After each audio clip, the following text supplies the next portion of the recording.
നമസ്കാരം. എന്നാൽ കുമാരദാസിനെ കുറിച്ചുള്ള പ്രബന്ധം പ്രസക്തമായ കാര്യങ്ങൾ ഉൾപ്പെടുത്തിക്കൊണ്ട് വളരെ മനോഹരമായി തന്നെ അനിൽപൂർ എഴുതി അവതരിപ്പിച്ചു. കുമാരദാസിന്റെ 1914 എഴുതിയ ഒരു പ്രണയഖണ്ഡ കാവ്യമാണ് ലീല. യഥാർത്ഥ പ്രണയം അതിന്റെ പേര് മാറ്റാൻ ഒരു ശക്തിക്കും കഴിയില്ല. ഇവിടെ പരസ്യായിരിക്കുന്ന ലീലയോട് മാധവി മദനെ കുറിച്ചുള്ള വിവരങ്ങൾ പറയുന്നതാണ് സന്ദർഭം. ലീലയെ കുറച്ച് ഇപ്പോഴത്തെ ഇവിടെ ഹയർ സെക്കൻഡറി ഇക്വലൻസിക്കാർക്ക് പഠിക്കാറുണ്ട്. ലീല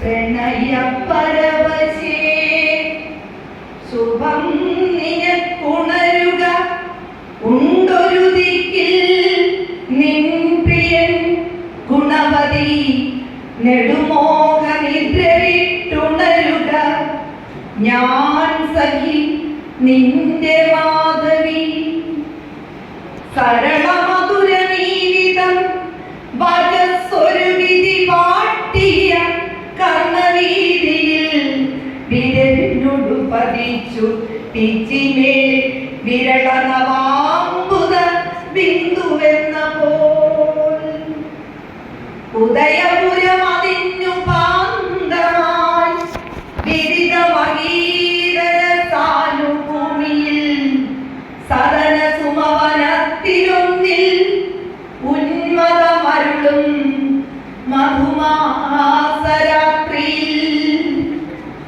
വിരസി നറുനിലാവഴും ലതാവലയമിയെന്ന നിലത്തൊരോമലാൾ വിലയവിവശമേനി വീണ പൂങ്കുലയതുപോലെ കിടന്നിരേകയാ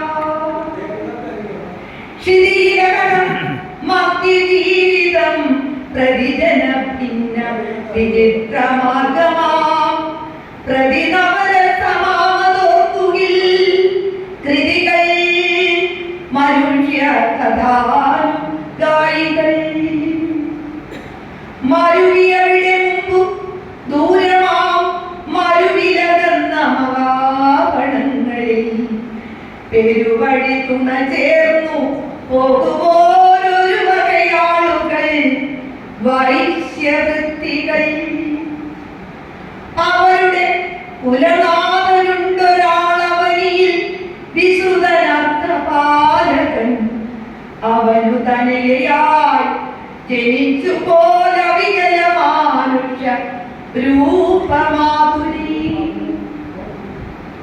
ഭവനമണിവിളക്കു സദ്ഗുണ പ്രവണതയാർന്നു വളർന്നു നന്ദിനി അവനു മമത കൊണ്ടു തുല്യമായവളു വസുക്കൾ താരുമേ കല നിശിത കുശാഗ്രബുദ്ധിയാൾ പലതു പഠിച്ചതു ശക്തി പോലെ വലിയ ധനികനാം പിതാവു തന്നിലയിൽ വിചക്ഷണരക്തി പോലെ സുഗുതുമകത മത്സരിച്ചു താൻ മികവൊടണിഞ്ഞതു ശൈശവം മുതൽ പ്രകൃതിയവളെ അംഗകാന്തിയാൽ സുഹൃതി പിതാവു വിഭൂഷണങ്ങളാൽ പ്രകൃതി അവളെ അംഗകാന്തിയാൽ സുഹൃതി പിതാവു വിഭൂഷണങ്ങളാൽ. നന്ദി.